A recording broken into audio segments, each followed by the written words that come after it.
Paz do Senhor a todos, amém? Pode se sentar aí, à vontade. Queria convidar você a abrir tua Bíblia no livro de 1 Reis, capítulo 19.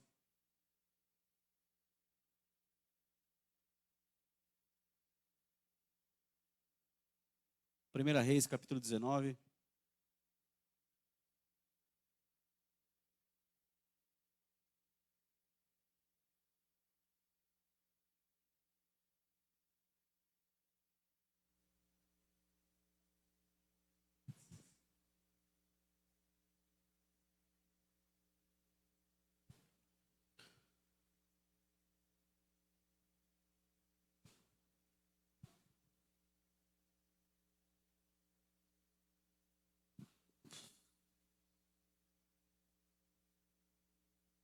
Bem, a gente queria ler do verso 1 ao verso 6, por enquanto. 1 Reis 19, do verso 1 ao 6, assim: Então, o rei Acabe contou a sua esposa Jezabel tudo o que realizara Elias e como passara ao fio da espada todos os profetas de Baal. Diante disso, Jezabel mandou um mensageiro a Elias com o seguinte recado: que os deuses me façam sofrer as piores desgraças, se até amanhã a esta hora eu não fizer com a tua vida o que fizestes com os profetas. Assim que Elias recebeu este aviso, fugiu para salvar a própria vida, chegando a Berseba, que pertence a Judá. Deixou ali o seu servo. Quanto a ele, fez pelo deserto a caminhada de um dia e foi sentar-se debaixo de um pé de giesta ou de zimbro, uma espécie de arbusto, e ali orou pedindo para si a morte, dizendo: agora basta, ó Yahvé, retira minha vida, pois não sou melhor que meus pais. Deitou-se e dormiu ali mesmo, sob a giesta. Mas eis que um anjo o tocou e disse-lhe: levanta-te e alimenta-te. Abriu os olhos, olhou ao redor, e eis que ali, junto à sua cabeceira, havia um pão quente que fora assado sobre pedras em brasa, e uma vasilha com água fresca. Tendo comido e bebido, voltou a se deitar. Vamos ler o 7 também. O anjo do Senhor veio pela segunda vez, tocou-o e lhe recomendou: levanta-te e come, porque a viagem te será muito longa. Aleluia, glória a Deus. Amém. Feche os teus olhos aí por um instante. Pai, nós te louvamos pelo privilégio, pela oportunidade, Senhor, pela bênção, Deus, da vida, do respirar. Deus, pela bênção do Senhor, pela misericórdia do Senhor, pela bondade do Senhor, e poderemos estar aqui nessa noite, Senhor, em cima do teu altar, Deus, no meio da tua igreja, fazendo parte do corpo, Senhor, tendo o privilégio, Senhor, de ouvir a tua voz, a tua palavra, Senhor, que o Senhor possa, nessa noite, em nome do Senhor Jesus, falar nos nossos corações, ministrar, Deus, de maneira sobrenatural, poderosa sobre cada um de nós. Senhor, eu creio de todo o meu coração, Pai, que aqui está apenas um vaso de barro, como o apóstolo Paulo escreve, Senhor, e ele diz: somos apenas vasos de barro para que a excelência do poder sempre seja tua, Deus. Nós cremos nisso de todo o nosso coração, Deus. Somos canal, apenas canal, Senhor, para que o Senhor passe com as tuas águas, com o teu bálsamo, Deus, com o teu fogo, seja com aquilo que o Senhor desejar para cada um de nós. Deus, estabelece aqui a tua vontade perfeita, tocando cada um de nós, naquilo que nós precisamos, ó Pai, nessa noite, nesses dias.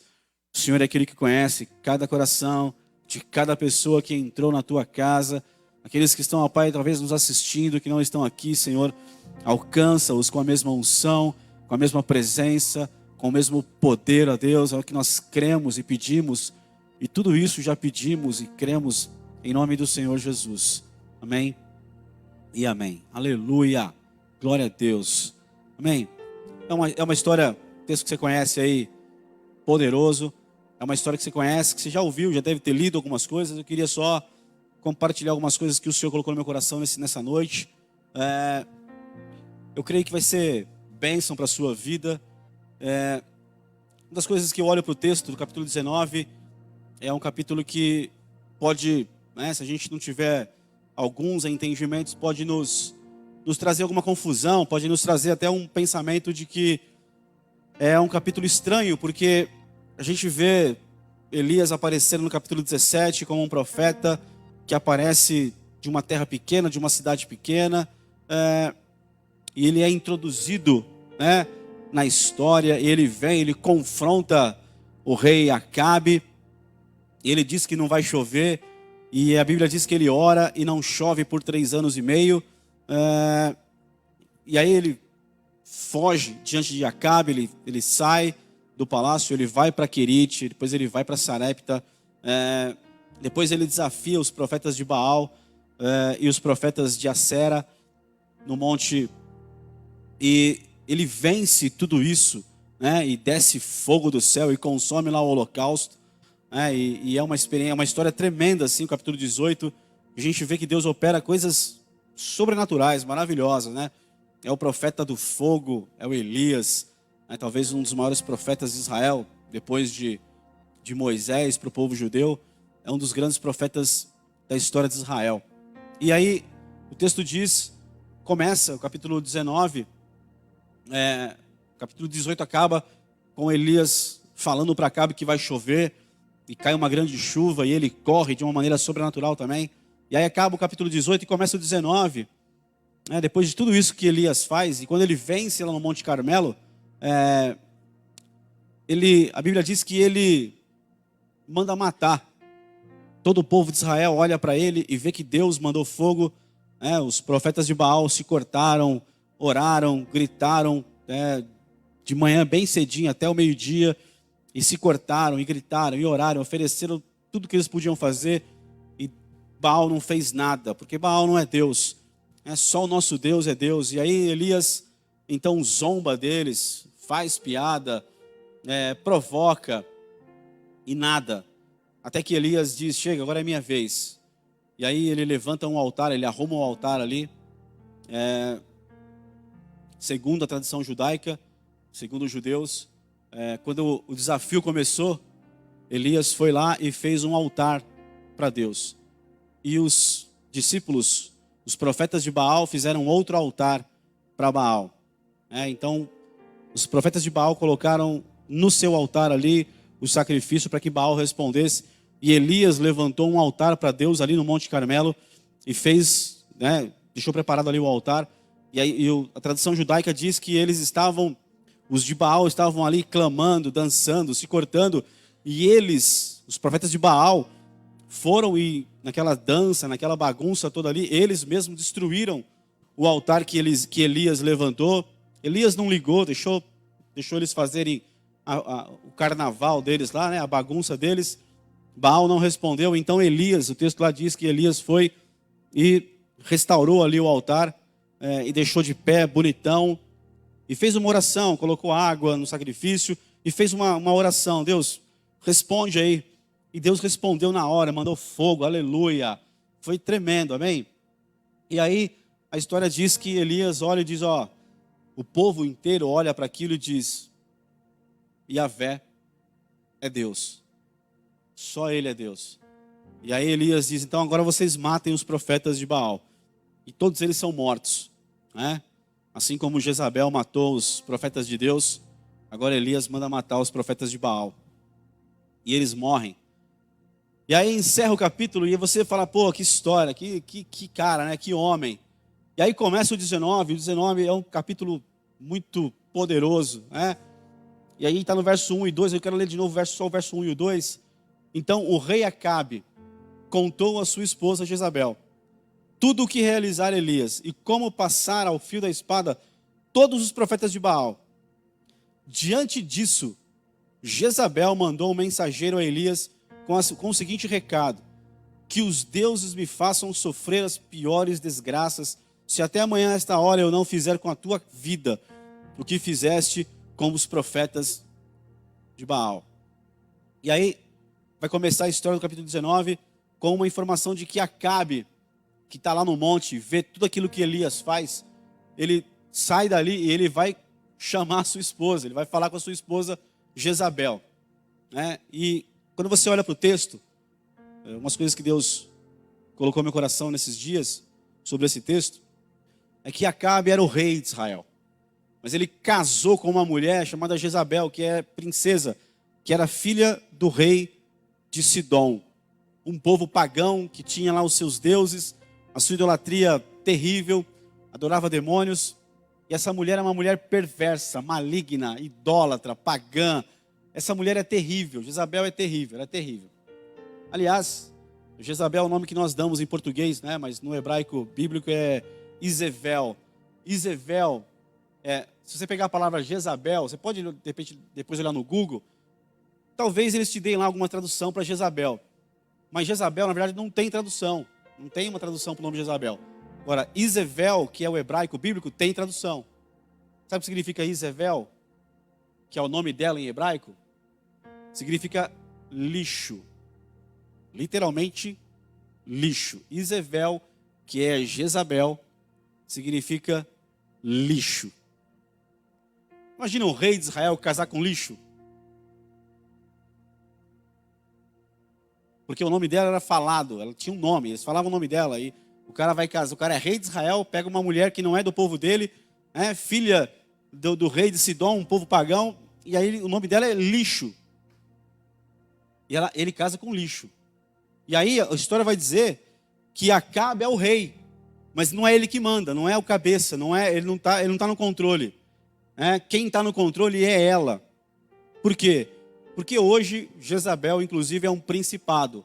E depois você vai ler na tua casa o livro de Efésios, capítulo 6, que vai falar sobre essa hierarquia espiritual, e nós cremos nisso profundamente. E aqui claramente, a gente sabe que o diabo, Satanás, ele não é onisciente, ele não é onipresente, ele não é onipotente. O diabo, ele é um espírito, como se fosse um anjo que caiu. Como se fosse, não, ele é um anjo criado por Deus, que se rebelou e caiu, e virou um demônio, um espírito imundo, uma porcaria qualquer. Desculpe o termo, mas essa é a verdade. E aí, então o diabo, Satanás, ele não tem onipresença, ele não pode estar em todos os lugares ao mesmo tempo. Ele não é onisciente, ele não sabe de todas as coisas. Ele tem informantes, ele tem que ter demônios que vão informar ele, vão falar para ele. Aqui eu vejo claramente isso, uma hierarquia no mundo espiritual.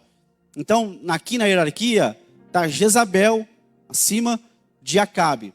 Acabe aqui vira um mensageiro espiritual para Jezabel, além de ser um cavalo, porque Jezabel montou nele e comandava ele. Isso aqui é um mundo espiritual, irmãos, como nós vemos. Isso aqui é uma realidade para mim e para você. E esse texto começa dizendo: o rei Acabe contou a sua esposa. Ele foi lá e contou para ela, para um demônio maior que governava a vida de Jezabel. Aliás, ela tinha controle, manipulação, e ela tinha um outro espírito que era intimidação. Ela era uma mulher terrível, horrorosa. Que Elias havia matado os profetas de Baal.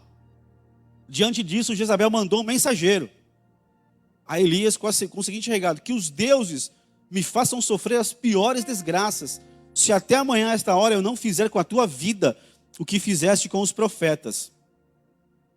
Isso é poderoso. Sabe por quê? Porque Elias, verso 3 e 4, assim que Elias recebeu esse aviso, fugiu para salvar a própria vida. Chegando a Berseba, que pertence a Judá, deixou ali o seu servo. Quanto a ele, fez pelo deserto a caminhada de um dia e foi sentar-se debaixo de um pé de gesta ou de zimbro, uma espécie de arbusto, e ali orou pedindo para si a morte, dizendo: agora basta, ó Yahvé, retira a minha vida, pois não sou melhor que meus pais. Quando eu olho isso, eu confesso que eu me assusto. A primeira vez que eu li isso, eu me assustei. Você vê um homem, como eu falei, teve tantas experiências poderosas aqui. Deus fez obras maravilhosas na vida dele e através da vida dele. Um homem que provou fogo de uma maneira sobrenatural, provou Deus, Provou no sentido de experimentar. Ele experimentou Deus na vida dele. Deus fez maravilha, sustentou ele no Querite, abençoou ele lá em Sarepta fazendo um milagre. Ele enfrentou profetas do diabo. Um homem que Deus deu sinais, marcou profundamente o ministério dele. Agora, uma mulher, uma simples mulher, manda uma mensagem para ele dizendo, resumindo o verso 4, Elias, amanhã eu te mato. É o resumo do verso 4. Elias, amanhã eu mato você. E ponto final. Quando Elias ouviu isso, ele foge para salvar a vida dele. Eu não consigo, irmão, olhar para Elias e pensar no Elias fugindo de uma mulher, de uma ameaça. Ele acabou de enfrentar 800 homens, profetas, de Baal. E agora uma mulher fala, ele foge. E aí, tem um texto que eu já falei, vou falar de novo sobre ele. E está lá em Tiago, capítulo 5, verso 17 e 18. Se puder colocar aí para a gente, rapidinho. Tiago 5, 17 e 18.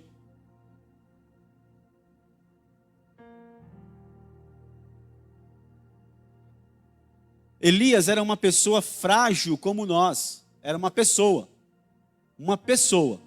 Frágil como nós. Ele orou fervorosamente, rogando para que não chovesse, e não choveu sobre a terra durante 3 anos e meio. Então fez outra oração, e os céus derramaram suas chuvas, e a terra produziu seus frutos. Põe de novo 17, por favor. Homem, ser humano, como você e eu, toca em você aí, você tem carne aí, tem osso, tem aí, é uma pessoa aí. Elias era igual eu e você. Eu já falei sobre esse texto, vou falar de novo. Esses dias eu aprendi isso daí, lendo e buscando isso daí, e eu achei interessante para a minha vida, talvez te ajude em alguma coisa. Quando você lê esse texto, você pensa que é estranho um texto desse. Mas não é, porque os judeus, eles creem em reencarnação. Os judeus que não creem em Jesus, eles creem em reencarnação. Então eles creem que Moisés reencarnou em outro, em Elias reencarnou, e também creem em outra coisa. Aliás, Elias não. Eles creem em reencarnação. Mas uma coisa que eles creem, os judeus, é que Elias não foi um homem 100%. Ele era metade homem e metade anjo. Então, se você dá uma pesquisadinha depois, você vai ver que os judeus, eles acreditam que Elias era metade anjo e metade homem. Por isso que Tiago escreve esse texto, dizendo, não, Elias era homem, como você e como eu. Um ser humano, normal, de carne e osso, que tem dores, que sofre, que tem dúvidas, que fica angustiado, que passa por tribulação, igualzinho eu e você. Ele orou fervorosamente e Deus mandou fogo. Ele orou fervorosamente, Deus cerrou os céus. Ele orou de novo, Deus abriu os céus, mandou chuva. Mas por quê? Porque ele tinha uma intimidade muito grande com o Espírito Santo. E Deus confirmou isso na vida dele, fazendo com que ele fizesse sinais que envolviam o quê? O fogo e a água, que são símbolos de quem? O Espírito Santo. Elias tinha uma intimidade, o Espírito Santo usava muito ele. Ele era usadíssimo pelo Espírito Santo. Isso eu creio, com dons, com sinais, com maravilhas. Era uma bênção. Mas era um homem igual você e eu. O que ele fez foi orar fervorosamente. Orar, crer, ter fé, batalhar, lutar, se expor. Mas chegou um ponto, irmão, que aí eu olho para esse texto, de 1 Reis 19, e vejo que Elias era igual eu. Igual você. Você precisa deixar entrar no teu coração isso. Que esse homem da Bíblia aqui, que fez maravilhas através do poder de Deus, que Deus escolheu ele, é igualzinho você, igual eu. E eu acho, assim, tremendo, que um homem como nós, eu li uma frase há uns 25 anos atrás, eu acho.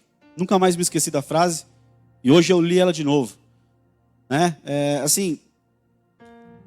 Quando Deus, ele pinta o retrato dos seus homens e das suas mulheres, dos homens que servem a ele, das mulheres que servem a ele, das pessoas que servem a ele, quando Deus pinta o nosso retrato, quando Deus pinta o retrato, por exemplo, de Elias, Deus pinta o retrato completo, a pintura completa. Ele não esconde as falhas, as fraquezas. Deus não escondeu as fraquezas de nenhum dos seus servos. Deus não empurrou para debaixo do tapete as falhas de ninguém que serviu a ele. Deus não fez de conta, não, Moisés não tinha fraqueza, não, Elias não tinha fraqueza, não, vamos pintar a imagem, um quadro de um homem, só que ele era poderoso. Não, Elias tem o capítulo 19 dele, onde ele foge de medo pela ameaça de uma mulher. E aí, eu entendo isso, que quando ele faz esse quadro da gente, desses homens e mulheres, ele faz com defeitos e tudo. Fragilidade, falhas, medos. A história de Davi, você lê ela completa na Bíblia. Você não vê ela pulando o capítulo 11 de 2 Samuel. Deve estar por lá, capítulo 11. Onde ele cai. Então você não vê Deus escondendo isso. Você vê Deus contando a história e nos mostrando, trazendo até mim, até você, quem eles foram, o que fizeram, o que passaram, as suas vitórias e as suas derrotas. Ele mostra. Porque eu tenho vitórias, eu tenho derrotas. Você tem vitórias, tem derrotas. Você tem dias bons e dias maus. Você tem dias de triunfo e dias que você quer, não quer contar para ninguém. Mas ele sabe que eu tenho e que você tem.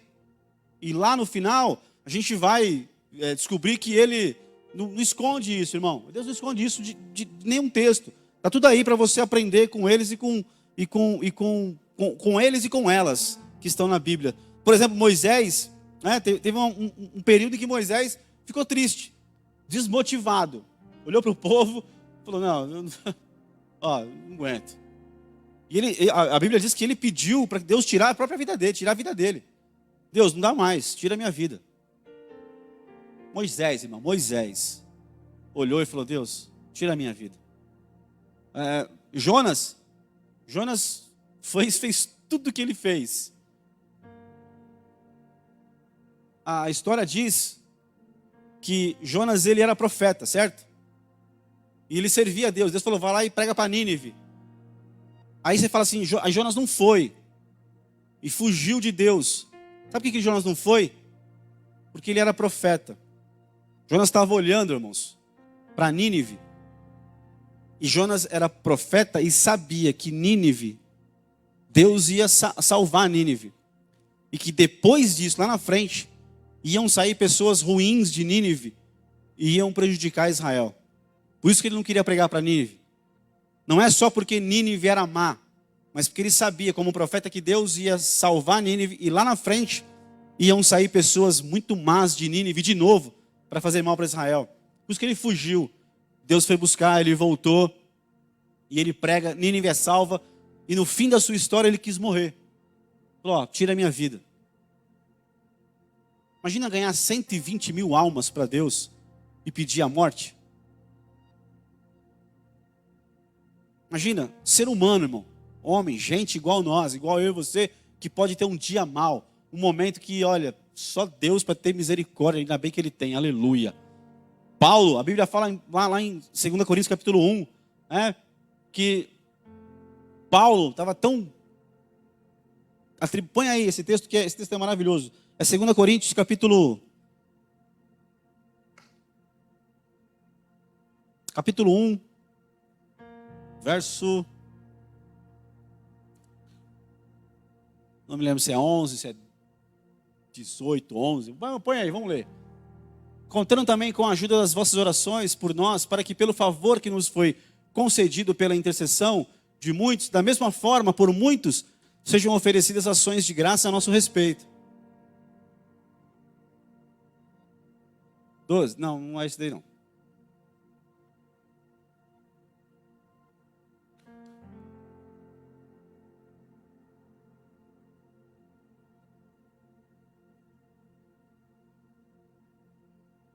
Verso 8. 1:8. Irmãos, não desejamos que desconheçais as tribulações que atravessamos na província da Ásia, as quais foram muito acima da nossa capacidade de suportar, de tal maneira que chegamos a perder a esperança da própria vida.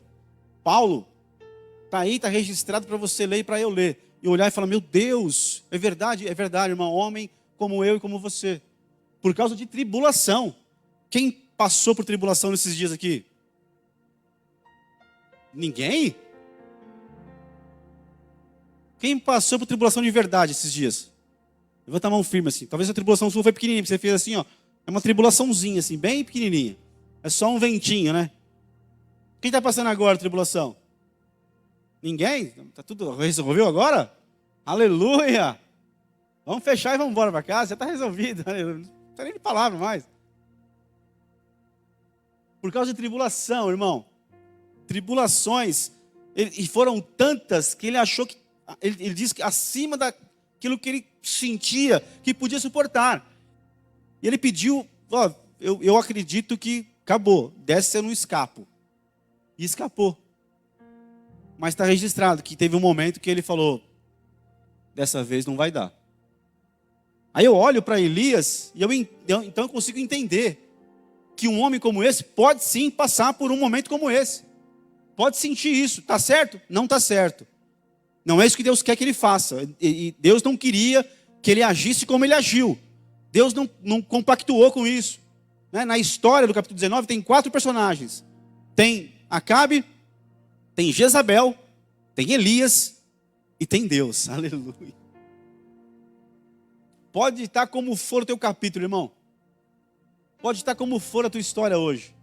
Pode ter o personagem ou os personagens que forem na tribulação, na tua luta, pode ser o que for. Se tiver Deus, no final, a última palavra, o último agir, vai ser dele. É o que acontece no texto aqui. Então Deus está lá no trono e deixa lá o Acabe fazer. Servir como esse demônio, como esse demôniozinho que leva a mensagem, que, sabe, deixa Jezabel, que acha que é indestrutível, intocável, que tem poder, ameaçar, intimidar, sabe, manipular, deixa ela. Elias, fica firme na tua fé. Não vou ficar, dessa vez apertou a coisa. Eu vou vazar.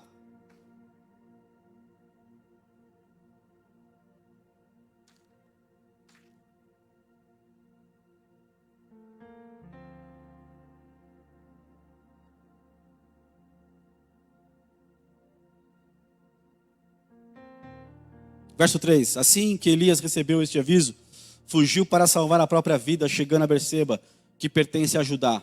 Deixou ali o seu servo.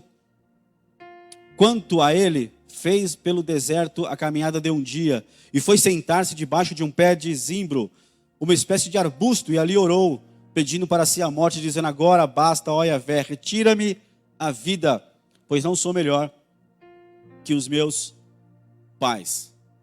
Irmão, então Elias ouve aquilo, e a história vai dizer que ele simplesmente levanta e foge para tirar a sua própria vida. E vai para muito, se você pegar lá o mapa de Israel, ele está numa região lá em cima, lá, e ele foge. Ele desce todo o território de Israel, e ele vai lá no final, quase na fronteira entre Israel e os próximos países de baixo. Ele vai lá em Berseba, né? Dá 420 quilômetros da onde ele estava. Isso é uma fuga, não é? Isso é uma fuga de respeito, irmão. É como se alguém aqui te magoasse, ou me magoasse, e eu falasse, eu vou fugir. Alguém me ameaçasse, alguma tribulação, alguma situação viesse contra a minha vida, e eu ficasse com muito medo, e montasse no meu carro, agora tem carro. Na época não tinha carro. Montasse no carro, e pegasse a rodovia, e fosse para lá em São Paulo. Eu estou fugindo da minha ameaça, do meu problema, da minha tribulação. Ele vazou para a fronteira, para o lugar mais distante que ele podia ir. Berseba. Berseba é um lugar de pactos, é um lugar de agir de Deus, é um lugar maravilhoso, que Abraão teve muitas experiências lá. Mas aí ele vai para lá, Elias, foge para lá. E não só isso, ele chega em Berseba, ele tem lá um ajudante, um moço que acompanha ele, um servo dele. Ele deixa o servo ali e ainda vai um dia, se afunda dentro do deserto. Além de chegar no lugar mais longínquo, dali ele deixa o seu moço e vai mais um dia de caminhada no meio do deserto.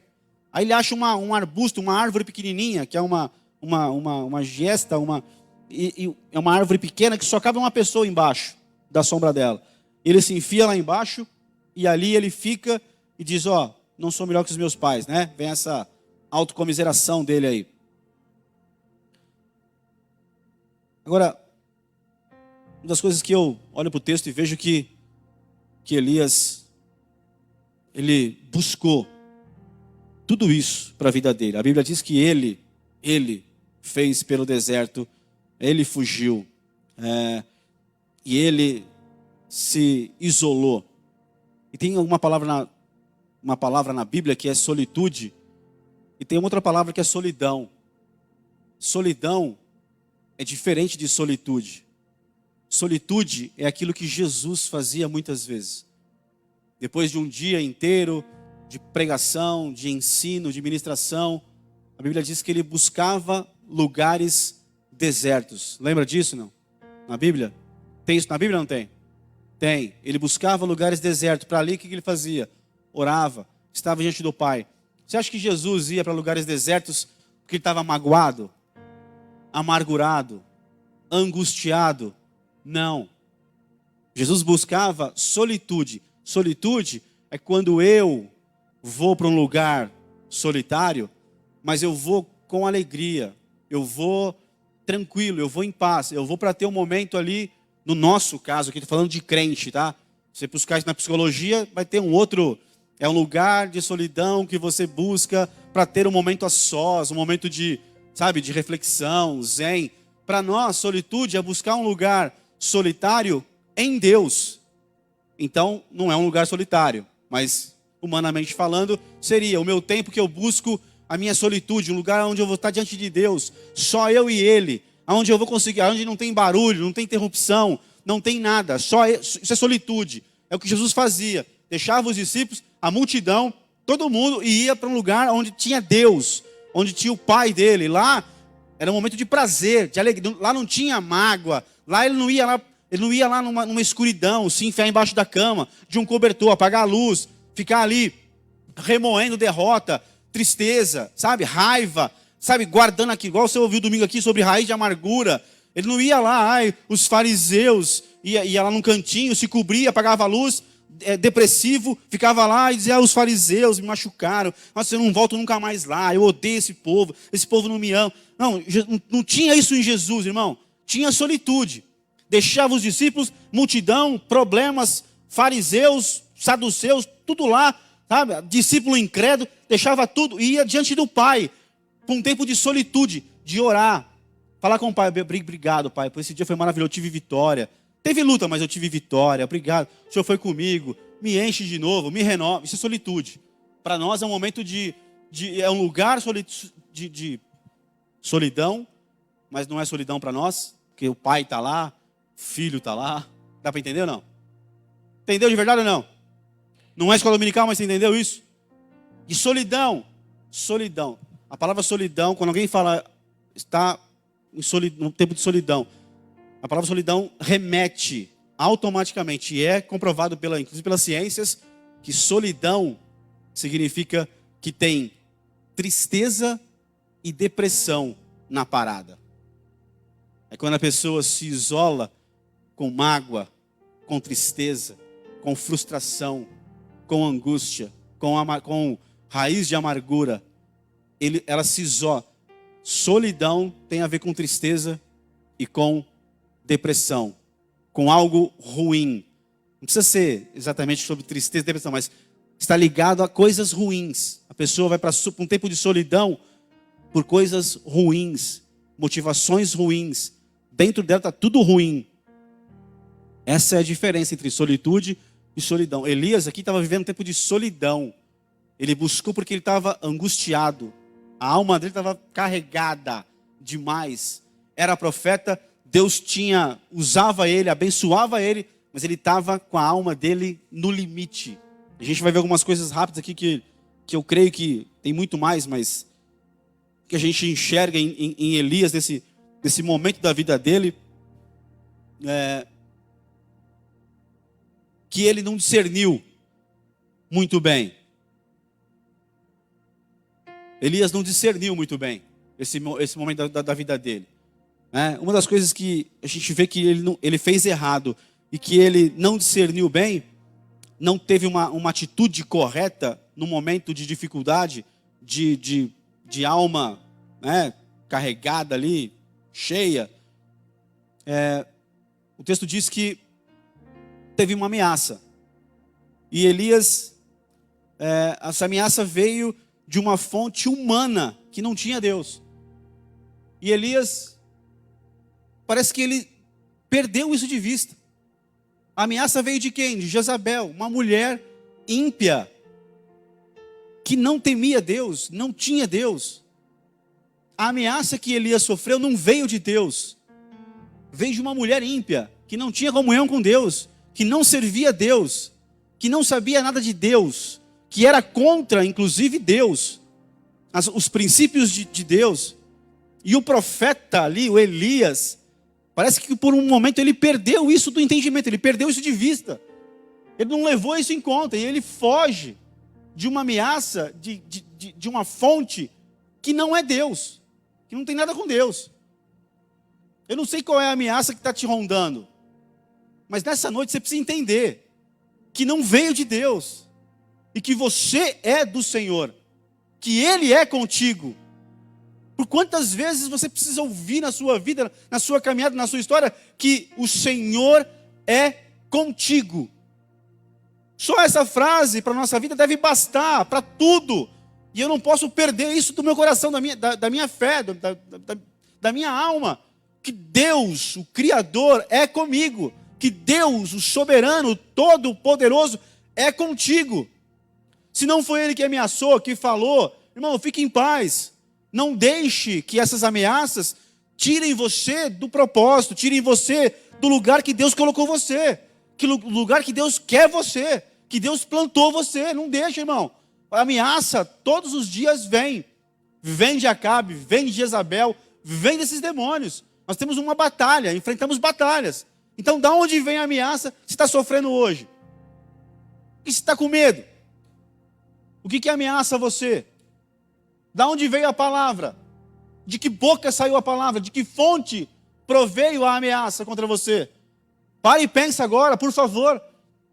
Quem está ameaçando você? A sua vida, a sua família, o teu casamento, a tua vida econômica, a tua vida ministerial, espiritual. Quem está ameaçando? É Deus? Provavelmente não, meu querido. Deus está contigo, aliás. Aleluia. Ele é o teu Senhor, Ele te ama profundamente. Então é hora de nós despertarmos e ver de onde está vindo a ameaça. Elias, na hora, ele teve um branco. A alma dele estava, a gente vai ver aqui, né, que é isso. Uma outra atitude errada que Elias teve. Afastou-se dos relacionamentos encorajadores. Isso foi a pior decisão que ele tomou. Ele se afastou dos relacionamentos que podiam ter uma palavra, encorajá-lo. Ele foi lá para Berseba e pegou o moço que andava com ele e disse, ó, fica aí, eu vou sozinho para o deserto. Irmão, aleluia. Vontade de dar um tapa nesse púlpito, aleluia, mas não pode. Vou me controlar. De dar um grito. Queridão, queridona, casa do Senhor, corpo de Cristo, igreja gloriosa. Olha para o teu lado. Não olhou? O pescoço está duro aí? Olha para o teu lado, aí olha para trás, olha para frente, olha para alguém, pelo amor de Deus. Está aí alguém que vai encorajar você no dia da sua angústia, tribulação. Alguém que vai ter uma palavra para te dar. E se você entrou na igreja, arrebentado, trombou com um irmão, uma irmã, que tem uma palavra negativa, ruim, para baixo, desvia dela. Corta assim, não fala nem saúda ela. Vai na minha, nem saúda ela, pula. Vai numa outra. Eu estou pregando contra aquilo. Não, mas não é. Se sabe que é coisa ruim, que vai te atrapalhar mais ainda, pula, corta ela hoje, vai em outro, que você sabe que é bênção. E chega lá com a cabeça baixa, arrastando, que ele vai ter uma palavra para te encorajar. Irmão, se eu estou entrando, estou passando, e estou vendo que vai vir uma casca de ferida para o meu caminho, eu vazo, irmão. Não tem como, eu vazo, saio fora. Se eu sei que vai vir problema, perturbação naquele momento, eu vazo. Se é um dia que eu estou voando no Monte Carmelo, mandando fogo, pode vir quem for. Aí eu vou parar, vou ouvir, vou falar, vou ali orar, vou fazer. Mas se eu estou num dia igual Elias, capítulo 19, irmão, eu corto. E vou encostar em alguém que vai dar uma palavra que vai me encorajar, que vai me curar, que vai me pôr para cima, que vai me restaurar. Por quê? Porque é boca de Deus naquele momento. É alguém do Senhor que Ele colocou ali. Eu me lembro muitos e muitos dias, tá? Não é um dia, muitos dias. Mas um dia na Rua Amazonas, tinha lá, não tinha aquela divisória no fundo da igreja ainda, aquela parede de drywall, era tudo aberto, e lá no fundo tinha um canto, né? O pastor lembra bem disso, tinha um canto lá que tinha um buraco. O buraco nunca ficava inteiro, sempre tinha um buraco lá, arrumava, afundava, era incrível. E tinha um vaso assim de flor horroroso, mas era horroroso mesmo assim, cheio de teia de aranha e um buraco assim. Devia ter um diabo ali, certeza que tinha ali. Depois teve uma revelação lá e aquilo lá foi arrumado, foi tirado aquilo lá e o negócio era trevas mesmo. Então, acontece. E foi sarado ali, foi jogado óleo, foi remido aquele canto da igreja. E depois você lembra que nunca mais teve buraco, lembra disso ou não? Quem é de lá lembra? Mas numa época que eu cheguei lá, num culto, terça-feira, arrebentadíssimo. E eu fui lá para aquele canto das trevas ali, fiquei ali no cantinho ali, e na hora do louvor eu fiz uma oração. Falei, Deus, Deus, eu estou no limite. É hoje. Falei, Deus, tudo que eu quero, Senhor, é um abraço. Eu não quero palavra, eu não quero versículo, eu quero um abraço. Cara, começou o segundo cântico, um irmão saiu lá do meio da igreja. Eu estava assim, olho aberto, chorando, arrebentado. Saiu lá do meio da igreja, assim, um irmão. E eu olhei, eu vi a cena, ele estava lá no louvor, assim, em pé, no meio da igreja. E ele saiu assim, ó. E ele veio vindo no meio da igreja, ele veio vindo, veio na minha frente e não abriu a boca. Só me deu um abraço. Eu fui curado na hora. Saí dali, primeiro porque Deus me ouve. E Ele tem vasos, aleluia. Ele está cheio de vasos aqui da parte dele, aleluia. Não, olha para o lado aí. Eu sei que você está fazendo um corpo duro agora, jogo duro. Olha para o lado, tem um vaso de Deus aí do seu lado, aleluia. Irmão, na hora da angústia, tudo que Elias não podia fazer era ficar sozinho. E tudo que ele fez de maneira errada foi ficar sozinho. Deixou quem podia encorajar ele. Eu não vou mais na igreja, eu não vou hoje, estou magoado. Eu não vou hoje porque estou triste, eu não vou hoje porque fizeram isso. Eu não vou hoje porque fizeram aquilo. Irmão, desculpe, mas não vou falar. Irmão, para com isso. É o lugar que te encoraja. Relacionamentos. Pela psicologia, eu não sou psicólogo, queria ter estudado, não estudei, mas quem sabe um dia. Pela psicologia, quando eu falei aqui de solitude, quando eu busco um tempo em alegria, em paz, para estar com Deus, lembrou disso? Entendeu isso? Essa parte? Quando eu faço isso para um tempo de solitude, a psicologia diz que eu não posso permanecer aqui nesse tempo de solitude. Por mais legal que seja, delicioso, gostoso com Deus, a solitude me faz voltar para perto das pessoas, para compartilhar com elas o que eu vivi ali. Olha que é solitude, isso é tremendo, eu não posso, ela é maravilhosa, eu vou ali, Jesus ficava lá, diante do Pai, maravilhoso, noite, recebendo, se enchendo, renovado, de manhã ele estava onde? Você ouviu aqui domingo, onde ele estava de manhã?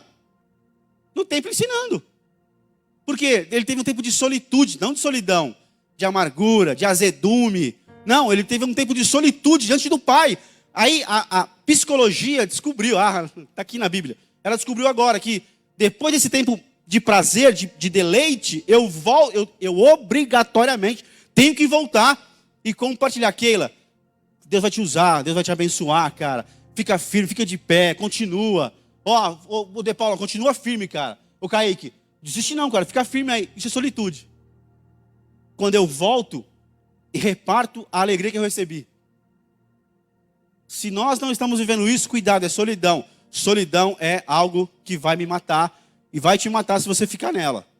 Sai fora dela. Em nome de Jesus nessa noite. Cutuca alguém do seu lado e fala, sai fora dela, não entra nela. O teu lugar é solitude, a tua vida é de solitude, não de solidão. Deixou relacionamentos que encorajavam ele. Pior escolha que ele fez. Elias estava na contracorrente da sua maior experiência.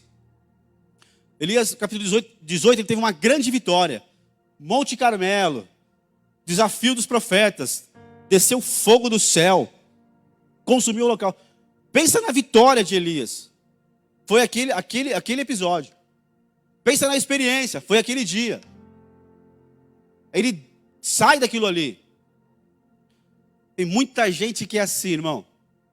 E olha para mim aqui, quem serve a Deus,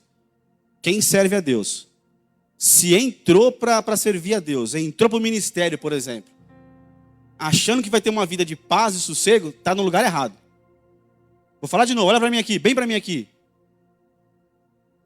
Se anda com Deus, quer entrar no ministério, qualquer ministério, departamento, qualquer um, se quer entrar pensando que vai ter uma vida de paz, sossego, tranquilidade, não entra. Vou falar de novo, não entra, sai fora. Não é para você, não é teu lugar. Não tem, irmão, não tem. Elias enfrentou batalha ali, enfrentou Queride, Sarepta, foi para o monte, desafiou o profeta, desceu fogo, uma grande experiência. Então nós temos dias tremendos, né? Para quem dança, para quem toca, quem canta, para quem prega. Domingo à noite é talvez o ápice de um ministério, de um ministro, de quem vai talvez cantar, tocar, quem vai pregar. Na semana talvez é o ápice. E Deus vem, fala, usa, tem sinais, tem maravilhas, tem testemunho. Olha, eu estava lá em casa, Deus operou na minha casa, pela palavra que veio desse altar. Aleluia. Não, isso é tremendo, não é? Isso é maravilhoso, aleluia. Isso é poderoso, é isso mesmo. Mas tem a segunda-feira. Quem aqui já ministrou e Deus usou e na segunda-feira estava lá?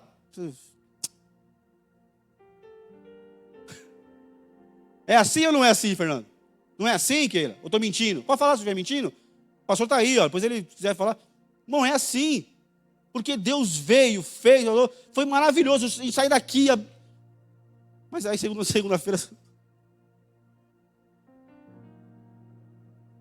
Deus, ninguém me ama, eu não sei o que eu estou fazendo aqui. E quem aqui nunca falou, eu não fui chamado para isso? Não é isso que tem para mim, não. Quantas vezes nós saímos daqui e falamos, não era para pregar isso, não era nada disso. Elias teve uma grande experiência, irmão, uma sobrenatural, desceu do monte, chegou lá embaixo, agora passou aquele momento. Depois de grandes vitórias, irmão, o diabo, Satanás, a Jezabel, o Acabe, eles não param. Essas encrencas não param, irmão, não cansa. Eles vêm contra para testar nossa alma, nossa fé, o que nós pregamos, o que nós cantamos, o que nós tocamos, o que nós dançamos, o que nós oramos. Ele vem para testar, ele vem para tentar, ele rodeia para tentar atingir. E eu não posso me esmorecer, eu não posso fraquejar. Eu não posso, irmão, eu preciso saber que tem grandes dias, grandes momentos, mas na segunda-feira Deus está comigo, aleluia. O mesmo poder que operou ontem opera hoje na nossa vida. Ele é continuamente conosco, Ele habita em nós. Ele está conosco, Deus é Emanuel, Deus conosco. Eu estarei convosco todos os vossos dias da sua vida, até a consumação do céu. Eu não te largo. Jesus está dizendo, eu não te deixo, eu não te largo. Eu estou contigo. Aonde você for, eu vou com você. Qual for o desafio, eu estou contigo. Eu sou fiel a você. Eu preciso crer nisso, eu não posso me deixar passar o grande dia e no outro dia, não, irmão, fica firme com Deus. Vão ter grandes dias na sua vida. Vou dizer de novo, vão ter grandes dias na sua vida. Deus vai te usar a tua boca, as tuas mãos, vai ser poderoso. Mas no dia em que não estiver acontecendo nada, continua fiel a Deus. Naquele dia normal, de lar, de trabalho, sabe? Não tem nada, só você e Deus. Ele continua lá. Fica firme. Quando for um dia muito sem graça, Ele está com você. E Ele pode mudar o dia. Se você se lembrar, Ele está comigo. Esse dia vai ser melhor. Não pode ficar assim. Aleluia. Uma das coisas que eu vejo Elias, ele estava emocionalmente e fisicamente exausto. Irmão, Elias vem de Sarepta, vai lá no reino, no palácio, vai para Querite, Corvo sustenta ele, sai dali, vai para Sarepta, que é numa outra região, não é mais Israel, outra terra, volta para Israel, vai para o Monte Carmelo, sobe, faz isso, desce. Irmão, cansado emocionalmente, porque ele viveu muita coisa. A gente precisa descansar. Profeta, ministro, precisa ter dia de descanso. Precisa descansar no Senhor e também física e emocionalmente. A emoção está atacada, irmão. Busca alguém para te ajudar. E eu vou repetir. Eu ainda creio que a igreja é um lugar de pessoas de Deus. Vai ter alguém com uma palavra, com uma oração, com um abraço, que pode ajudar você a ter as suas emoções curadas.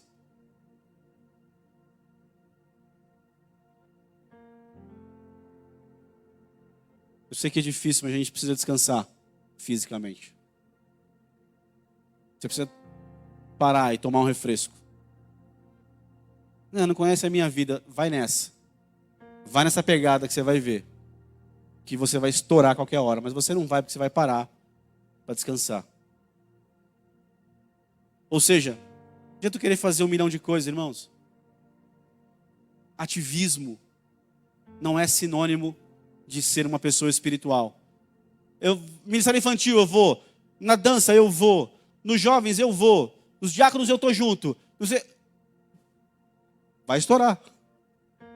A alma vai quebrar. Faça um bem feito no Senhor. Se alegra nele, se deleita nele. Deixa Deus te mostrar um lugar em que você se encaixa espiritualmente. Deixa Ele confirmar no teu coração.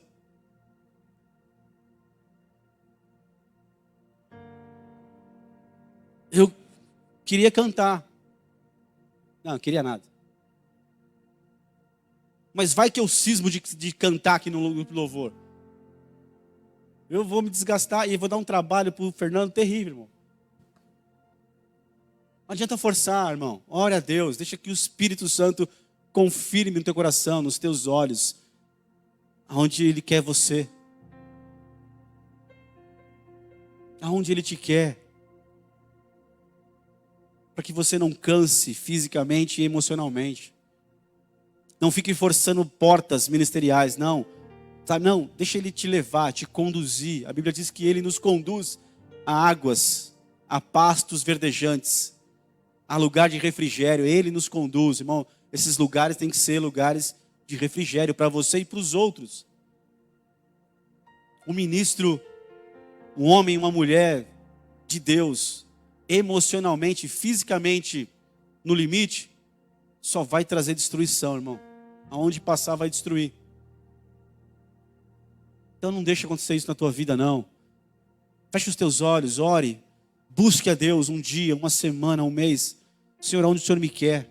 Eis-me aqui. É legal falar. Eu já falei isso quando eu me converti. Eis-me aqui, Senhor. Envia-me a mim. Aonde o Senhor quiser. Não aonde eu acho que é legal. Aonde o Senhor quiser.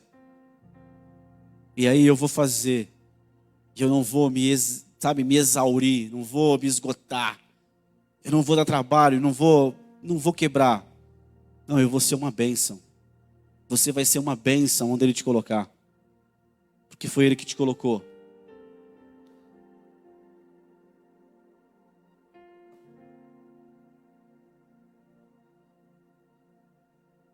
Volta lá para 1 Reis 19.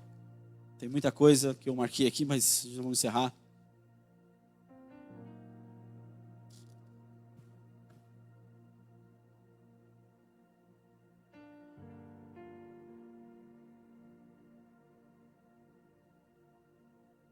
Verso 5, deitou-se e dormiu ali mesmo, sobre o zimbro, mas eis que um anjo o tocou e disse, levanta-te e alimenta-te. Abriu os olhos, olhou ao redor, e eis que ali, junto à sua cabeceira, havia pão quente, que fora assado sobre pedras em brasa, e uma vasilha com água fresca. tendo comido e bebido, voltou a se deitar.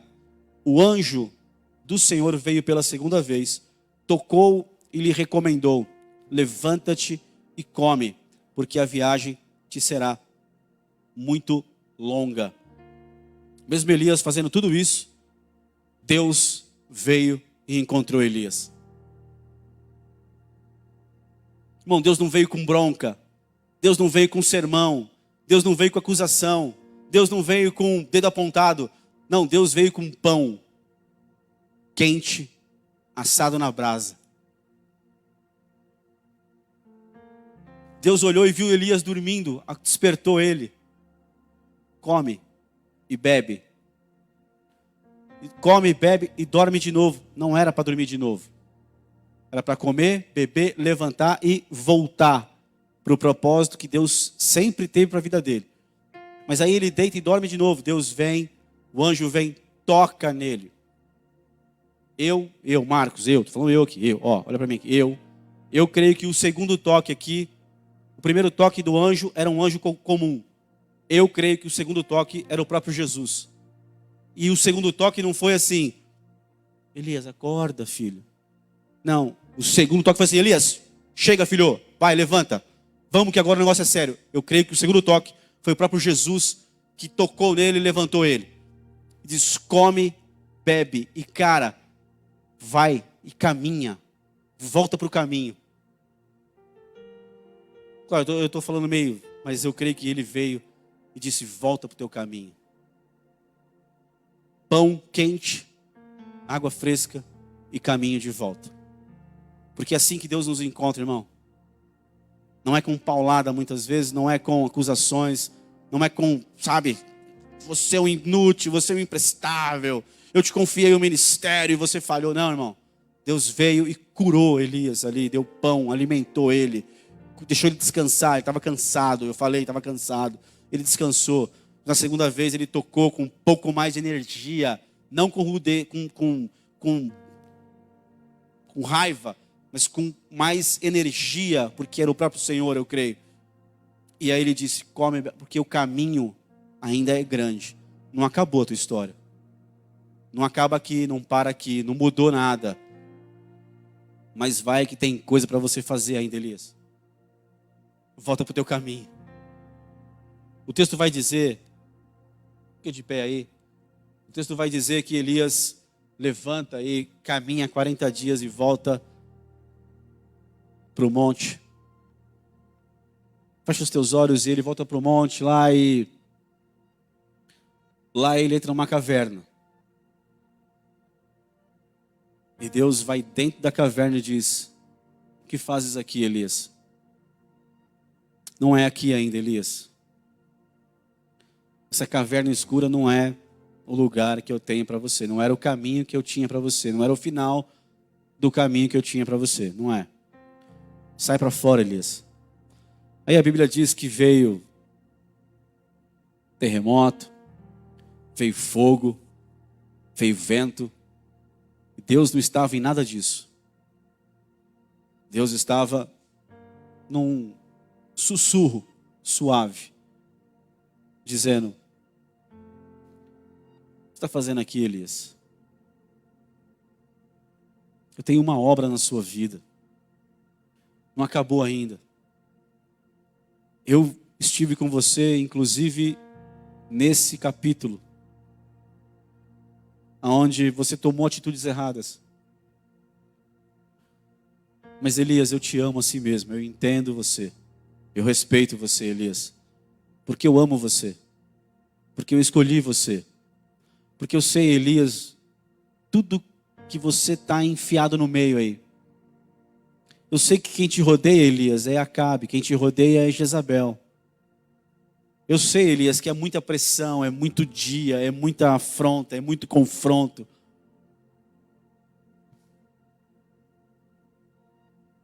Há um ditado que diz: coloque um vaso contra uma parede por muitos dias e você vai ver que ele vai se despedaçar. Muitos dias de pressão podem fazer com que a gente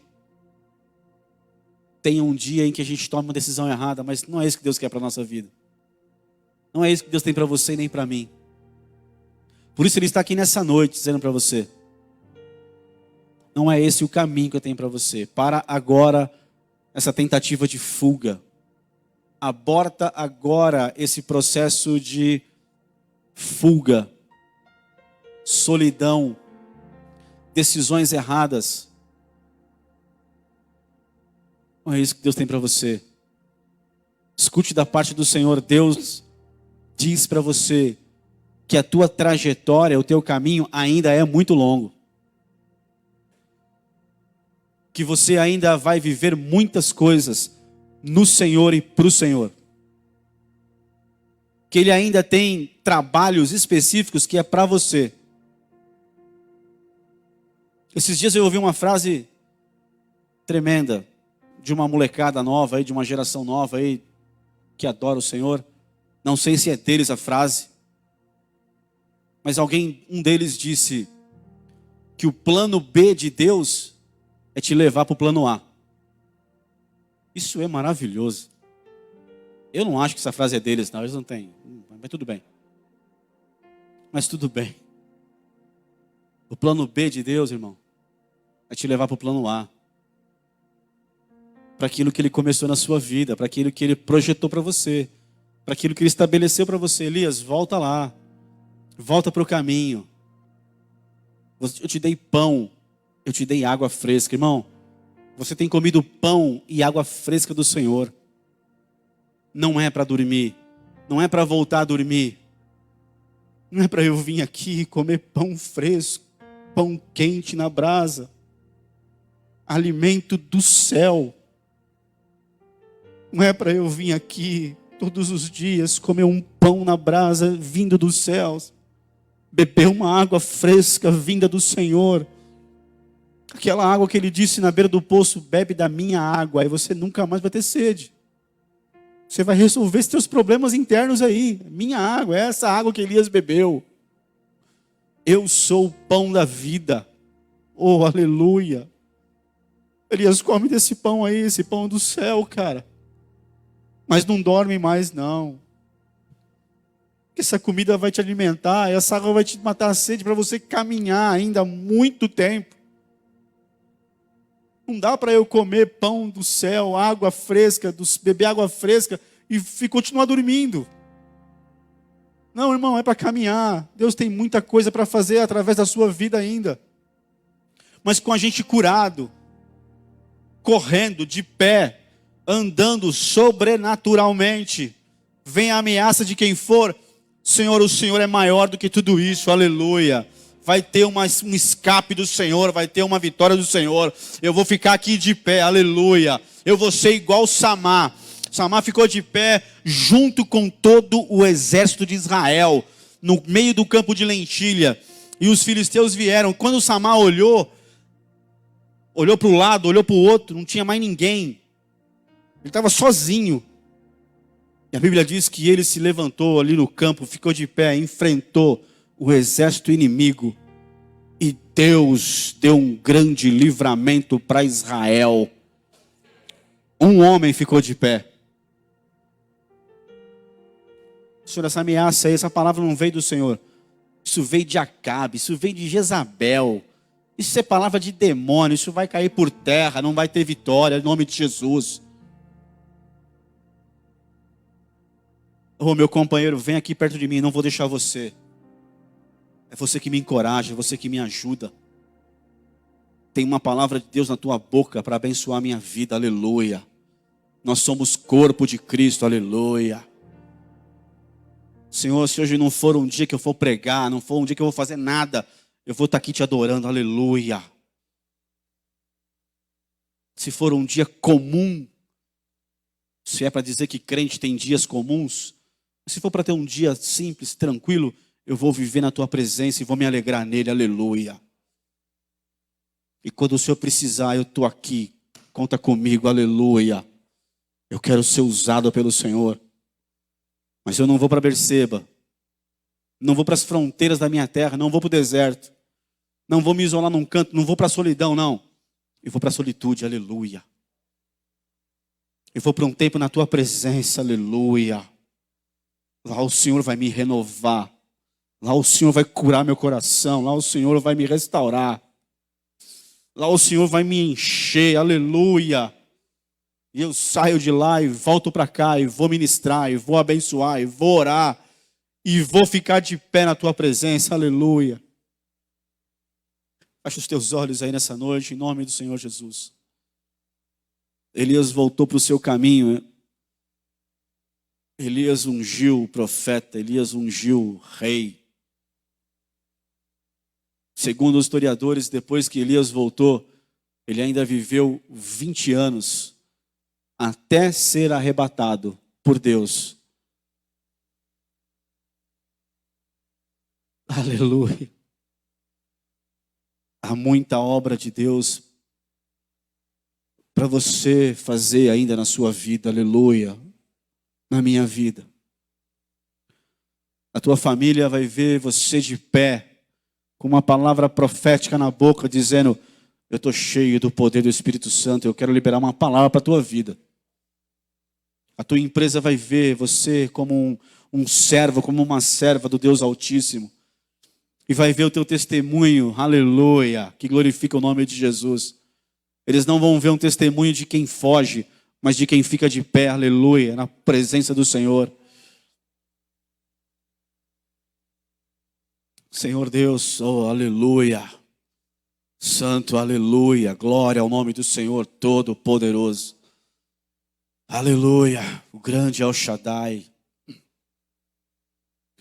Aleluia, te louvamos, ó Deus, te louvamos, Senhor.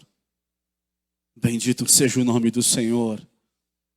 Senhor, renova as forças aqui nessa noite, restaura o ânimo. Soramachere, canta lá, Senhor, vem com a tua cura. Vem com o teu toque, Senhor, vem com o teu pão. Essa noite eu declaro aqui de maneira profética, Pai, uma noite, aleluia. Oh, aleluia, uma noite de pão quente do céu, aleluia. Aleluia, é noite de uma água fresca do Senhor, aleluia. Que nos alimenta, aleluia. De uma água que mata a nossa sede. Oh, que nos sacia, aleluia. Aleluia, noite de cura, Senhor, cura para nós. Restaura, renova as nossas forças, porque confiamos no Senhor. E que aqueles que confiam no Senhor renovarão as tuas forças, subirão com asas, voarão como águias, aleluia.